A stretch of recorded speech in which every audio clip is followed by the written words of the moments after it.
Sikukuu, sikukuu, sikukuu, sikukuu. Hizi ni sikukuu za Bwana. Pasaka, Pasaka, Pasaka, Pasaka, Pasaka. Mwezi wa kwanza, siku ya 14 ya mwezi, wakati wa jioni, ni Pasaka ya Bwana.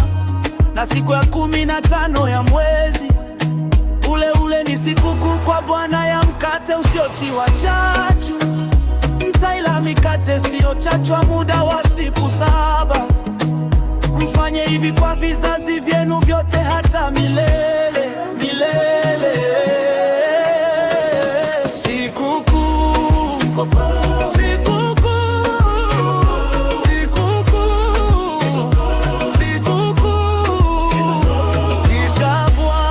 akanena na Musa na kumwambia, nena na wana wa Israeli na kuambia, sikukuu za Bwana ambazo mtazitangaza kuwa ni makusanyiko matakatifu.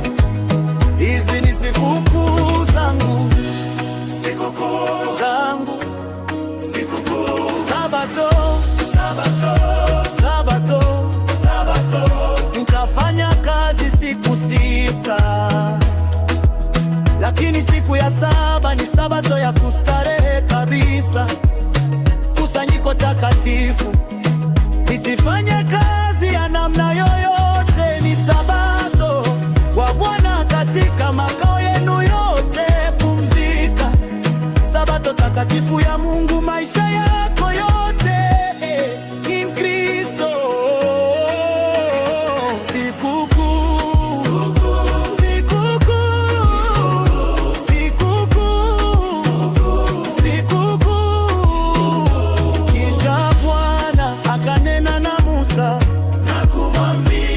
Nena na wana wa Israeli na kuambia, sikukuu za Bwana ambazo mtazitangaza kuwa ni makusanyiko matakatifu. Hizi ni sikukuu zangu.